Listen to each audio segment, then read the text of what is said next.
तो hello students, स्वागत है आप सभी लोगों का सम्राट अकेडमी में। तो दोस्तों मेरा नाम है आकाश और दोस्तों इस वीडियो में हम बात करेंगे नागरिक शास्त्र के महत्वपूर्ण प्रश्न। ठीक है, सिविक्स इंपॉर्टेंस क्वेश्चन करने वाले हैं जो बोर्ड एग्जाम की दृष्टिकोण से बहुत अच्छा क्वेश्चन है, बहुत ही इंपॉर्टेंट क्वेश्चन है क्योंकि बोर्ड एग्जाम आपका नज़दीक आ गया है। मार्च या अप्रैल में आपका पेपर होने वाले हैं। ठीक है, तो आपके पास टाइम नहीं है, तो यहाँ पे लगातार मोस्ट इंपोर्टेंट क्वेश्चन कराए जाएंगे। वो क्वेश्चन कराएंगे जो कि एग्जाम में हिट करे, यानी कि फालतू क्वेश्चंस कराए जाएंगे। ठीक है, तो वीडियो बहुत अच्छी बनी है, तो शुरू से लेकर लास्ट तक देखिएगा और नागरिक शास्त्र के सारे महत्वपूर्ण क्वेश्चन जो है इस वीडियो में आपको कवर हो जाएंगे। ठीक है, मैं उम्मीद करता हूं कि आपको अच्छा भी लगेगा और वीडियो को आप शेयर भी करेंगे। ठीक है, और वीडियो पसंद है तो लाइक भी करना है आप लोगों को। अभी तक आप मेरे टेलीग्राम और इंस्टाग्राम आईडी से जुड़े नहीं है तो डिस्क्रिप्शन बॉक्स में लिंक मिल जाएगा, वहां से जुड़ जाएं क्योंकि लगातार इंपॉर्टेंट क्वेश्चन भी वहां पे मैं प्रोवाइड कर रहा हूँ, तो वहां से भी चीज़ों को ग्रहण कीजिए और यहाँ से भी। ठीक है, तो चलिए आज हम बात करेंगे नागरिक शास्त्र के महत्वपूर्ण क्वेश्चन के बारे में जो कि 2021 बोर्ड एग्जाम के बहुत ही ज़्यादा इंपॉर्टेंट है। वो क्वेश्चन को आराम से क्वेश्चन को पढ़ते चलेंगे, आप साथ ही साथ हर एक क्वेश्चन को नोट करना है आप लोगों को क्योंकि बहुत ही अच्छे क्वेश्चन है। पहला क्वेश्चन देख पा रहे हैं कितना इंपॉर्टेंट क्वेश्चन है कि बेल्जियम की सीमाएं यूरोप के किन 4 देशों से लगती हैं। बेल्जियम की सीमाएं यूरोप के किन 4 देशों से लगती हैं?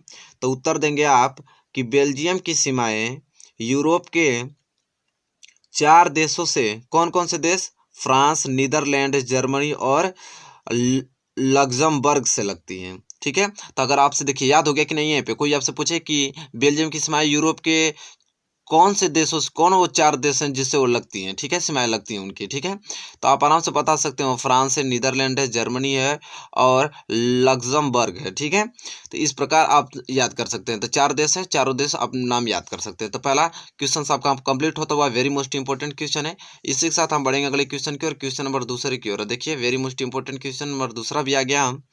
हम लोग कंसेप्ट से याद करेंगे, रट्टा मारने की कोशिश नहीं करेंगे। ठीक है, क्वेश्चन नंबर दूसरा देखिए, सत्ता की साझेदारी किसे कहते हैं, व्याख्या कीजिए। हमसे पूछा है कि सत्ता की साझेदारी किसे कहते हैं, व्याख्या करने के लिए बोला हमसे। ठीक है, तो उत्तर देखिए बहुत अच्छे ढंग से इसे याद करने की कोशिश करेंगे। कह रहा है कि किसी भी देश में, कोई भी देश हो, किसी भी देश में शासन करने की शक्ति का समाज के अलग अलग समुदायों, वर्गों या लोगों में बंटवारा सत्ता की साझेदारी कहलाता है। समझ में आ गया?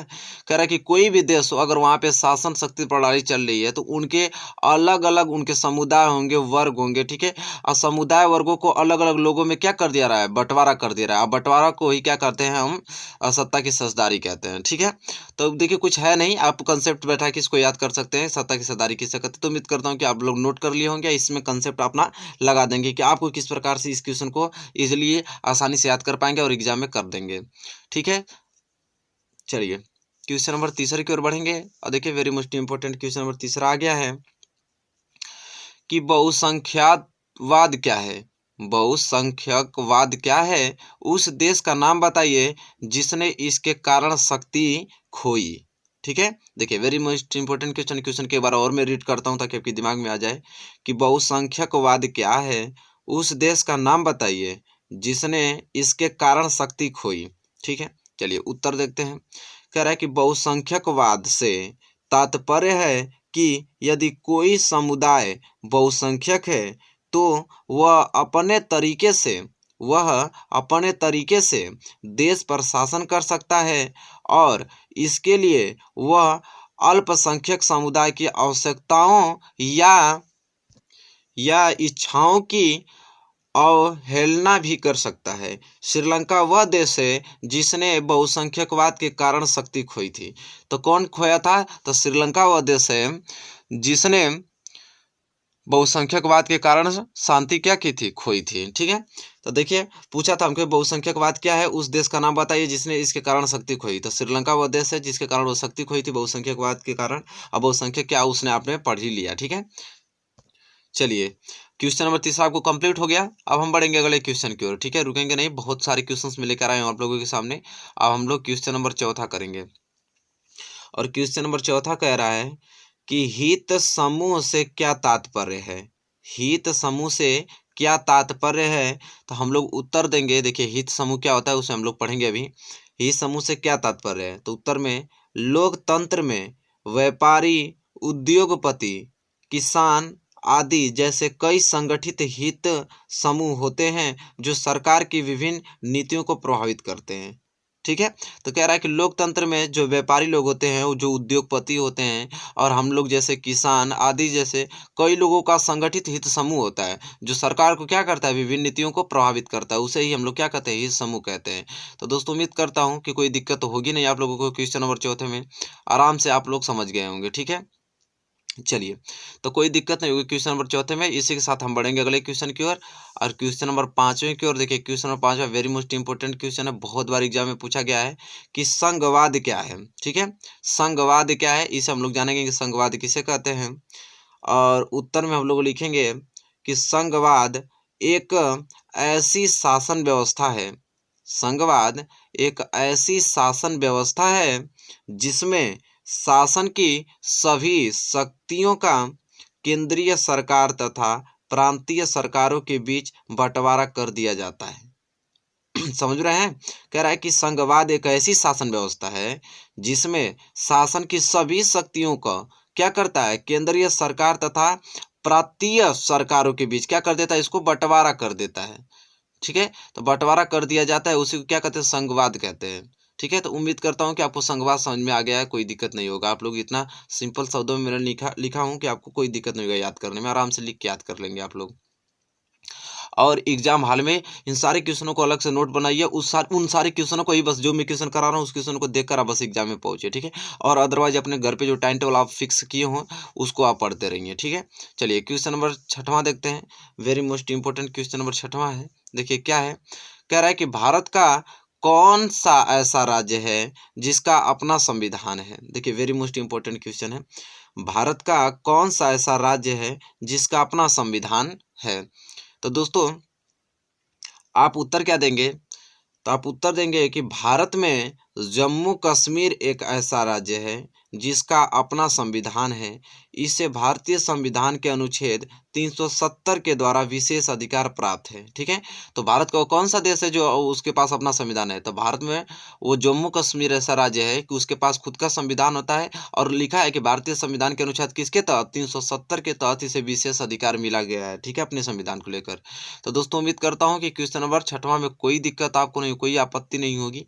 क्वेश्चन नंबर छठवां आप सिंपल तरीके से अभी याद कर लिए होंगे। ठीक है, भारत का कौन सा राज्य है, तो जम्मू कश्मीर, और किस धारा के तहत, तो 370 धारा के तहत उसको क्या मिला है, अधिकार मिला है। ठीक है, तो चलिए उम्मीद करता हूँ क्वेश्चन नंबर छठवां क्लियर हो गया होगा। हम बढ़ेंगे अगले क्वेश्चन की ओर, क्वेश्चन नंबर सातवें की ओर। देखिए क्वेश्चन नंबर सातवां आपकी स्क्रीन पे आ गया है, बेहद अच्छा क्वेश्चन है, और इस क्वेश्चन की भी हम लोग बहुत आसानी तरीके से याद कर लेंगे। क्वेश्चन नंबर सातवां कह रहा है कि भारत में कितने प्रतिशत लोगों की मातृभाषा हिंदी है। कह रहा है बताइए कि भारत में कितने प्रतिशत ऐसे लोग हैं जिनकी भाषा क्या है, मातृ हिंदी है। तो चलिए उत्तर आप लिखेंगे कि भारत में 40% लोगों की मातृभाषा हिंदी है, इसे राजभाषा के रूप में भी मान्यता प्राप्त है। ठीक है, तो भारत में कितने परसेंट लोग हिंदी को मातृभाषा मानते हैं, तो 40% लोग मातृभाषा हिंदी को मानते हैं, और राजभाषा के रूप में भी मानते हैं इसे। ठीक है, हिंदी को किस भाषा में, तो राजभाषा के रूप में भी इसे मानते हैं। ठीक है, कोई दिक्कत है, 1% दिक्कत नहीं है। तो 40% भारत में लोग मातृभाषा हिंदी को मानते हैं। ठीक है, उसका मतलब बोलते भी हैं, और इसे राजभाषा के रूप में भी मान्यता प्राप्त है। चलिए उम्मीद करता हूँ क्वेश्चन नंबर 7 आपको क्लियर हो चुका होगा, कोई दिक्कत नहीं होगा आप लोगों को। इसी के साथ हम बढ़ेंगे अगले क्वेश्चन की ओर, क्वेश्चन नंबर 8वें की ओर, रुकेंगे नहीं। क्वेश्चन नंबर 8वां दोस्तों यह है, भारतीय लोकतंत्र की दो विशेषताएं निम्नलिखित हैं। देखिए क्वेश्चन में हमसे पूछा है कि भारतीय लोकतंत्र की दो विशेषताएं निम्नलिखित है। चलिए बताना हमको कि भारतीय लोकतंत्र की कोई दो विशेषताएं। तो दोस्तों उत्तर हम देखिए लिखेंगे कि भारतीय लोकतंत्र की दो विशेषताएं निम्नलिखित हैं। भारतीय लोकतंत्र की दो विशेषताएं निम्नलिखित हैं। कौन कौन सी विशेषताएं निम्नलिखित है, तब पहला दोस्तों यह है लोकप्रिय संप्रभुता। लोकप्रिय संप्रभुता, ये लोकप्रिय संप्रभुता क्या होता है विशेषताएं, तो इसमें लिखेंगे, आप हेडिंग है इसमें लिखेंगे कि भारतीय लोकतंत्र संप्रभुता पर आधारित है। जो भारतीय लोकतंत्र है किस पे आधारित है, तो संप्रभुता पे आधारित है। इसमें लोग अपनी शक्ति का प्रयोग कर सकते हैं। तो समझ में आ गया। लोकप्रिय संप्रभुता क्या होते हैं, इसमें जो होता है, जो हम लोग के भारत के लोग हैं, भारत के लोकतंत्र जो है इस संप्रभुता पे आधारित है। ठीक है, इसमें क्या होता है कि लोग अपनी शक्ति का प्रयोग कर सकते हैं। ठीक है, तो उम्मीद करता हूँ लोकप्रिय संप्रभुता समझ में आ गया होगा आप लोगों को। और दूसरा विशेषता है राजनीतिक समानता। ठीक है, राजनीतिक समानता क्या होता है इसे हम लोग जानते हैं। तो राजनीतिक समानता, भारतीय लोकतंत्र में सभी नागरिक अलग अलग जाति, पंथ, धर्म, लिंग के पश्चात भी कानून के समक्ष समान माने जाते हैं। ठीक है, तो समझ में आ गया राजनीतिक समानता किसे कहते हैं। तो कह रहा है भारतीय लोकतंत्र में सभी नागरिक अलग अलग, जैसे जानते हैं भारतीय लोकतंत्र में हम लोग के समाज में अलग अलग धर्म है, अलग अलग लिंग है, ठीक है, अलग अलग जाति है, पंथ निरपेक्ष है आपको। तो कह रहा है कि उसके पश्चात भी कानून की क्या होता है, समझ समान माने जाते हैं। ठीक, एक समान माने जाते हैं, राजनीतिक समानता। ठीक है, सबको एक समान अधिकार दिया गया है। तो उम्मीद करता हूँ कि क्लियर हो चुका होगा आप लोगों को क्वेश्चन नंबर 8वां। अब हम बढ़ेंगे अगले क्वेश्चन की ओर, क्वेश्चन नंबर 9 की ओर। बेहद अच्छा क्वेश्चन है क्वेश्चन नंबर 9। सभी क्वेश्चन इंपॉर्टेंट है। ठीक है, लगातार सीरीज कराई जा रही है, आप बस आराम से पढ़ते रहिए। क्वेश्चन नंबर 9 देखिए क्या है, मेक्सिको ओलंपिक कब आयोजित किया गया था। देखिए वेरी मोस्ट इंपोर्टेंट क्वेश्चन है, बहुत बार पूछा गया है कि मेक्सिको ओलंपिक कब आयोजित किया गया था। तो उत्तर हम देंगे कि वर्ष 1968 में मेक्सिको ओलंपिक का आयोजन किया गया था। कितना में, तो वर्ष 1968 में मेक्सिको ओलंपिक का आयोजन किया गया था, वर्ष 1968 में। तो अब तो हमको ऐसे ही याद हो गया। कोई पूछेगा मेक्सिको ओलंपिक कब आयोजित किया गया था, तो सन 1968 ईस्वी में मेक्सिको ओलंपिक आयोजन किया गया था। बताइए क्वेश्चन नंबर 9 में कोई दिक्कत है, तो 1% दिक्कत नहीं है, याद भी हो गया। ठीक है, तो उम्मीद करता हूँ क्वेश्चन नंबर क्लियर हो चुका होगा। अब तक सारे क्वेश्चन क्लियर हो चुके होंगे। अब हम बढ़ेंगे अगले क्वेश्चन की ओर, क्वेश्चन नंबर 10वें की ओर।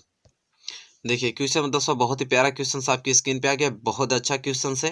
तो क्वेश्चन नंबर 10वां दोस्तों यह है कि भारत में लिंग अनुपात गिरने का क्या कारण है। ठीक है, वेरी मोस्ट इंपोर्टेंट, बहुत पॉपुलर क्वेश्चन है, बहुत बार एग्जाम पूछा गया है कि भारत में लिंग अनुपात गिरने का क्या कारण है। तो दोस्तों हम लोग उत्तर क्या देंगे, देखिए तो उत्तर हम लोग देंगे कि भारत में लिंग अनुपात गिरने का मुख्य कारण लड़कों के प्रति सकारात्मक सोच तथा लड़कियों के प्रति नकारात्मक सोच है, जिसके कारण देश का लिंग अनुपात प्रति 1000 लड़कों पर लड़कियों की संख्या गिरकर मात्र 1943 रह गई है। तो चलिए दोस्तों आपको समझ में आ गया होगा कि भारत में लिंग अनुपात गिरने के क्या कारण है। तो एक बार और मैं पढ़ के समझा देता हूँ। कह रहा है कि भारत में लिंग अनुपात गिरने का मुख्य कारण है कि लड़कों के प्रति सकारात्मक सोच रखते हैं व्यक्ति तथा लड़कियों के प्रति नकारात्मक सोच रखते हैं, जिसके कारण देश का लिंग अनुपात प्रति 1000 लड़कों पर लड़कियों की संख्या गिरकर कितना, मात्र 1943 रह गई है। ठीक है, लड़कों की अपेक्षा लड़कियों की संख्या गिरकर कितनी रह गई है, तो 943 मात्र रह गई है। ठीक है, क्योंकि हम लोग के समाज में लड़कों को ज्यादा महत्व दिया जाता है। वही ना कह रहा है कि भारत में लिंग अनुपात गिरने का मुख्य कारण यह है कि लड़कों के प्रति सकारात्मक सोच रखते हैं लेकिन लड़कियों के प्रति नकारात्मक सोच रखते हैं, इसलिए हम लोग का लिंग अनुपात गिर के, देखिए लड़कों की अपेक्षा लड़कियों का अनुपात कितना गिर के आ गया है, संख्या गिरकर 943 रह गई है। तो यह है आपका भारत में लिंग अनुपात गिरने का कारण। तो दोस्तों उम्मीद करता हूँ कि आपको क्लियर हो चुका होगा। ठीक है, आपके दिमाग में भी इमेज बन गया होगा कि हाँ लिंग अनुपात किसे कहते हैं। और क्वेश्चन नंबर 10 आपको यहाँ से क्लियर हो गया होगा। इसी के साथ हम बढ़ेंगे अगले क्वेश्चन की ओर, क्वेश्चन नंबर 11 की ओर। अब देखिए question number 11 very most important question है। ऐसे हम पढ़ेंगे, आप लोग अपने नोट जो भी इंपॉर्टेंट आपने कॉपी बनाए होंगे उसमें नोट कीजिए। क्वेश्चन नंबर 11 दोस्तों यह है, कह रहा है कि लैंगिक विभाजन किसे कहते हैं। ठीक है, लैंगिक विभाजन किसे कहते हैं। चलिए अब हम लोग जानते हैं लैंगिक विभाजन किसे कहते हैं, वेरी मोस्ट इंपॉर्टेंट क्वेश्चन है। तो देखिए यहाँ पे उत्तर पढ़ता हूँ, आप लोग आराम से इसे नोट कीजिए। कह रहा है कि काम के बंटवारे का वह तरीका जिसमें घर के अंदर के सारे काम परिवार की औरतें करती हैं या अपनी देख रेख में घरेलू नौकरों या नौकरानियों से कराती हैं, उसे श्रम का लैंगिक विभाजन कहते हैं। ठीक है, तो लैंगिक विभाजन समझ में आया। कह रहा है, देखिए एक बार मैं पढ़ता हूँ, ध्यानपूर्वक समझिएगा। कह रहा है कि काम के बंटवारे का वह तरीका जिसमें घर के अंदर के सारे काम, जो घर के अंदर के सारे काम होगा वो परिवार की क्या औरतें करती हैं या अपनी देख रेख में घरेलू नौकरों या नौकरानी से कराती हैं, उसे श्रम का लैंगिक विभाजन कहते हैं। ठीक है, मतलब आपका ही परिवार है, आपके अगर परिवार में अगर घर की महिलाएं काम धाम कर रही हैं या तो वो अपने देख रेख में किसी नौकर से करवा रही हैं, बस उसी को लैंगिक विभाजन कहते हैं। ठीक है, तो उसी कारण उसे श्रम को लैंगिक विभाजन कहते हैं। अगर अपने देख रेख में अगर नौकरानियों से या नौकरों से करवाती हैं या तो खुद अपने करती हैं अपने घर में। ठीक है, तो उम्मीद करता हूँ कि लैंगिक विभाजन किसे कहते हैं आपको समझ में आ गया होगा। क्वेश्चन नंबर 11 में कोई दिक्कत नहीं होगी आप लोगों को। लिख भी देंगे आप लोग। इसी के साथ हम बढ़ जाएंगे अगले क्वेश्चन की ओर, क्वेश्चन नंबर 12 की ओर। Question number 12 very most important question है, तो इसे पढ़ते हैं और समझने की कोशिश करते हैं। देखिए क्वेश्चन नंबर 12 क्या है, कह रहा है इसमें कि भारत की विधायिकाओं में भारत की विधायिकाओं में महिलाओं के प्रतिनिधित्व की स्थिति क्या है। ठीक है, एक बार क्वेश्चन और मैं पढ़ लेता हूँ। कह रहा है कि भारत की विधायिकाओं में महिलाओं के प्रतिनिधित्व की स्थिति क्या है। तो चलिए उत्तर आप कैसे लिखेंगे, देखिए उत्तर लिखेंगे कि भारत की विधायिकाओं में महिला प्रतिनिधित्व का अनुपात बहुत ही कम है। ठीक है, पहली लाइन आप लोग नोट कीजिए, कह रहा है कि भारत की विधायिकाओं में महिला प्रतिनिधित्व का अनुपात बहुत ही कम है। जैसे में लोकसभा में महिला सांसदों की संख्या कुल सांसदों की संख्या का मात्र 10% भी नहीं है, और यही हाल राज्यों की विधानसभाओं में है। विधानसभाओं में इनका प्रतिनिधित्व मात्र 5% से भी कम है। ठीक है, तो समझ में आ गया आप लोगों को। तो कह रहा है ये चीज़ है इसमें कि लोकसभा में महिला सांसदों की संख्या कुल सांसदों की संख्या से कितनी है, 10% भी नहीं है। ठीक है, किसमें, लोकसभा में महिला सांसदों की संख्या कुल सांसदों के 10% भी नहीं है, और कह रहा है कि वही हालात किसमें, विधानसभा में भी है। विधानसभा में भी इनके प्रतिनिधित्व मात्र 5% से भी कम है। ठीक है, तो भारत की विधायिकाओं को महिलाओं के प्रतिनिधित्व की स्थिति क्या है, आपको समझ में आ गया होगा। तो बहुत ही क्या है, कम है। ठीक है, भारत की विधायिकाओं में महिला के प्रतिनिधित्व का अनुपात बहुत ही कम है। जैसा कि आप जानते भी हैं, लोकसभा में 10% से भी कम है और राज्यसभा विधानसभा में 5% से भी कम है। ठीक है, तो आपको बस इस प्रकार याद करना है कि लोकसभा में 10% से भी कम है, विधानसभा में 5% भी कम है, और भारत की विधायिकाओं में महिला का प्रतिनिधित्व बहुत ही कम है। बस इतना पॉइंट भी अगर आप इसको जोड़ के लिख देंगे तभी आपका आंसर बिल्कुल मिल जाएगा, आपका मार्क्स फुल मिलेगा। तो उम्मीद करता हूँ कि क्वेश्चन नंबर 12 आपको क्लियर हो चुका होगा। ठीक है, इसी के साथ निरंतर बढ़ेंगे हम अगले क्वेश्चन की ओर, क्वेश्चन नंबर 13 की ओर। और क्वेश्चन नंबर 13 आप नोट कीजिए, उसे समझने की कोशिश कीजिए। देखिए क्वेश्चन नंबर 13 आपकी स्क्रीन पे आ गया है, बेहद अच्छा क्वेश्चन है। उस क्वेश्चन को हम पढ़ते हैं और उसे समझने की कोशिश भी करते हैं हम लोग।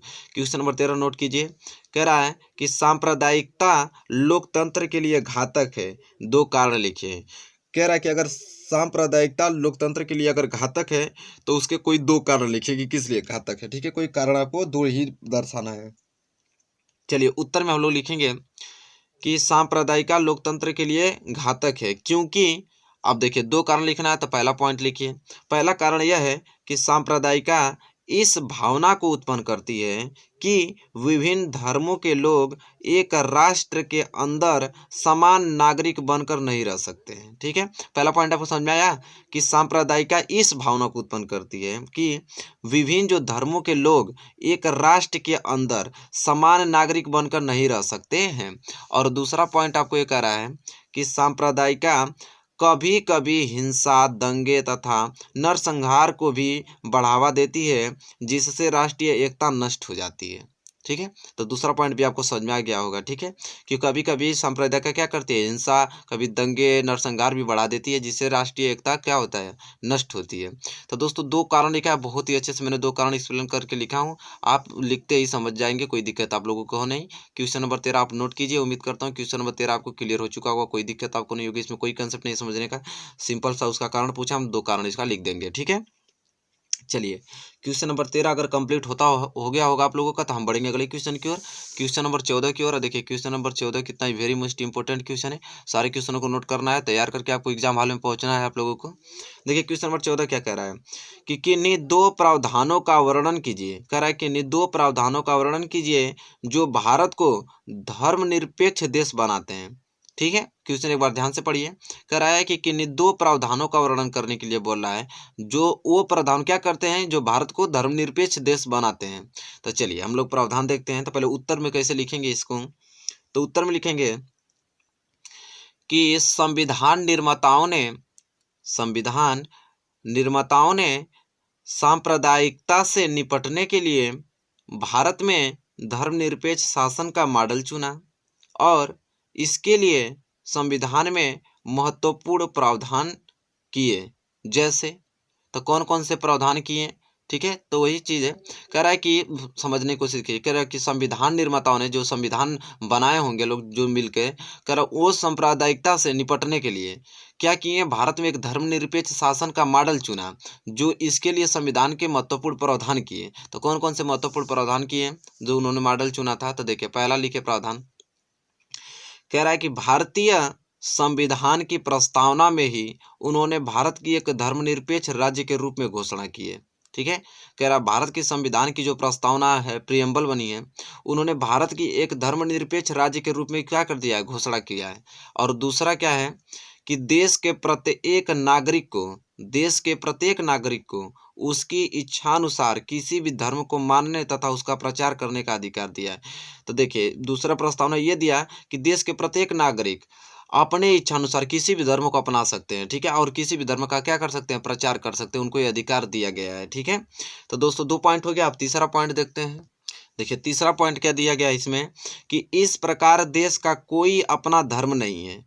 इस प्रकार ये कहा जाए कि देश का अपना कोई धर्म नहीं है, कोई भी अपना कोई धर्म अपना सकता है, और धर्म के आधार पर देश में किसी भी नागरिक के साथ भेदभाव नहीं किया जा सकता है। ठीक है, तो यही कहा रहा है कि देश में कोई जरूरी नहीं है कि आप एक ही धर्म हो, आप उसी धर्म को पालन करें, आप स्वतंत्र है, किसी धर्म को पालन कर सकते हैं। ठीक है, उसमें आप उसके सापेक्ष किसी भी नागरिक के साथ भेदभाव नहीं किया जाएगा, उसकी खुली मर्जी, आप किसी को भी धर्म को अपनाएगा और उसका प्रचार प्रसारण करेगा। ठीक है, तो दोस्तों उम्मीद करता हूँ कि क्वेश्चन नंबर 14 में कोई 1% दिक्कत नहीं होगी, आप लोगों को समझ गए होंगे। ठीक है, इसी के साथ हम अगले क्वेश्चन की ओर बढ़ेंगे, क्वेश्चन नंबर 15 की ओर। देखिए, very most important question, question number 15 आ गया है। और क्वेश्चन नंबर 15 क्या कह रहा है, इसे देखते हैं। तो क्वेश्चन नंबर 15 यह है, कह रहा है कि 2 कारण बताइए कि क्यों केवल जाति के आधार पर भारत में चुनावी नतीजे तय नहीं हो सकते हैं। ठीक है, कह रहा है कि 2 कारण बताइए कि केवल जाति के आधार पर भारत में चुनावी नतीजे तय नहीं हो सकते हैं। ठीक है, वेरी मोस्ट इंपॉर्टेंट क्वेश्चन है। तो चलिए बताते हैं कि किस आधार पर भारत में जाति के आधार पर चुनावी नतीजे तय नहीं हो सकते। तो देखिए, उत्तर में आप लिखेंगे कि सिर्फ जाति के आधार पर भारत में चुनावी नतीजे यह नहीं हो सकते हैं जिसके निम्नलिखित कारण हैं। ठीक है, एक बार मैं पढ़ता हूँ। सिर्फ जाति के आधार पर भारत में चुनावी नतीजे यह नहीं हो सकते हैं जिसके निम्नलिखित कारण। तो कौन कौन से कारण हैं कि जाति के आधार पर चुनाव के नतीजे नहीं हो सकते? तो पहला कारण लिखिए कि भारत में किसी भी संसदीय चुनाव क्षेत्र में किसी एक जाति के आधार पर लोगों को पूर्ण बहुमत नहीं है। चुनाव जीतने के लिए प्रत्येक उम्मीदवार के लिए अपनी जाति के मतदाताओं के अतिरिक्त अन्य जातियों के लोगों के मत प्राप्त करना भी आवश्यक होगा। तो दोस्तों, पहला कारण यह है कि कोई जरूर नहीं है कि आप कोई एक चुनाव लड़ रहे हैं तो सिर्फ आप एससी कास्ट, चाहे ओबीसी कास्ट हो, चाहे जनरल कास्ट हो, तो ये नहीं कि सिर्फ ओबीसी ही कास्ट आपको वोट दे, चाहे एससी कास्ट आपको वोट दे तो आप जीते हैं। नहीं, एससी कास्ट के अलावा आपको ओबीसी भी चाहिए, जनरल चाहिए, हर एक कैटेगरी के कास्ट आपको चाहिए आपको जीतने के लिए। ये नहीं कि एक ही कास्ट से आपको नतीजे घोषित कर दिया कि हाँ ये कास्ट आपको जिता दे, तो इससे नहीं होता। ठीक है, सभी कास्ट की जरूरत होती है। ठीक है, तो दोस्तों पहला पॉइंट तो ये हो गया, समझ में आ गया। पहला पॉइंट कोई दिक्कत नहीं होगा। दूसरा पॉइंट ये है कि चुनाव के क्षेत्र से कोई भी उम्मीदवार अपनी जाति के सभी मत प्राप्त नहीं कर सकता। इस प्रकार उसे अन्य जातियों के मतों का सहारा लेना पड़ता है। अच्छा, आप बताइए कि कोई मान लीजिए आप जो भी कास्ट के हो, ठीक है, कास्ट का मतलब है जैसे आप ओबीसी हैं चाहे एससी हैं, अगर ओबीसी है मान लीजिए चाहे एससी हैं, एससी का कोई उम्मीदवार आपको उठता है तो आप ये कंफर्म है कि उस उम्मीदवार को सारे एससी के कास्ट दे देंगे? नहीं। अरे भाई, बगल में कोई उम्मीदवार और तो उठा होगा तो एससी के कास्ट उधर भी तो जाएगा, इधर भी जाएगा, सब बिखरेंगे। और उसमें तब देखिए, समाज में के एससी है, ओबीसी है, ठीक है, जनरल है, तो इन सभी के वोट बंटवारा होते हैं, सभी को वोट इधर उधर जाते हैं और सबको मिलते हैं, तब जाके वोट का चुनाव और परिणाम मिलता है। ठीक है, तो वही चीज़ दूसरा पॉइंट आपको कहा है। ठीक है, कि चुनाव क्षेत्र से कोई भी उम्मीदवार अपनी जाति के सभी मत प्राप्त नहीं कर सकता है, कभी नहीं कर सकता है। इस प्रकार उसे अन्य जातियों के मतों का भी सहारा लेना पड़ता है। ठीक है, तो दोस्तों अब तक मैंने इस वीडियो में कितने क्वेश्चन टोटल डिस्कस कर दिया आप लोगों, तो 15 क्वेश्चन टोटल डिस्कस कर दिया। जैसा कि आप लोग देखें 15 क्वेश्चन से कोई भी दिक्कत हुआ 1% आपको दिक्कत नहीं होगा किसी भी क्वेश्चन में। ठीक है, तो देखिए बहुत अच्छे से आपको पढ़ाया जा रहा है और वेरी मोस्ट इंपॉर्टेंट क्वेश्चन दिया जा रहा है। बस उन क्वेश्चनों को आप नोट कीजिए और याद करके एग्जाम में पहुँचिए। ठीक है, और वीडियो को ज़्यादा से ज़्यादा क्या कीजिए, शेयर कीजिए और वीडियो पसंद आए तो लाइक भी कीजिए, और चैनल पे आप नए हैं तो प्लीज़ चैनल को सब्सक्राइब कर लीजिए और बेल आइकन को भी प्रेस कर लीजिए, ताकि कोई वीडियो मैं अपलोड करूँ सबसे पहले नोटिफिकेशन आप तक पहुँचे, ठीक है। और सबसे पहले आप वीडियो देखें। उम्मीद करता हूँ कि आपकी तैयारी बहुत अच्छे से चल रही होगी, ठीक है, और अच्छे से फोकस करके आप पढ़ रहे होंगे। और किसी भी सब्जेक्ट में आपको दिक्कत होता है कि मुझे ये सब्जेक्ट में दिक्कत है, तो आप कमेंट कीजिए, मैं उस सब्जेक्ट पे तुरंत वीडियो आपको प्रोवाइड करूँगा, क्योंकि हम लोग आपके लिए ही सेवा में हैं। आप जो भी दिक्कत होगा उसका हम वीडियो हम तुरंत बनाएँगे, ठीक है। अब उम्मीद करता हूँ कि लगातार आप पढ़ाई करते रहे होंगे। चलिए तब तक के लिए दोस्तों धन्यवाद, मिलेंगे नेक्स्ट वीडियो में।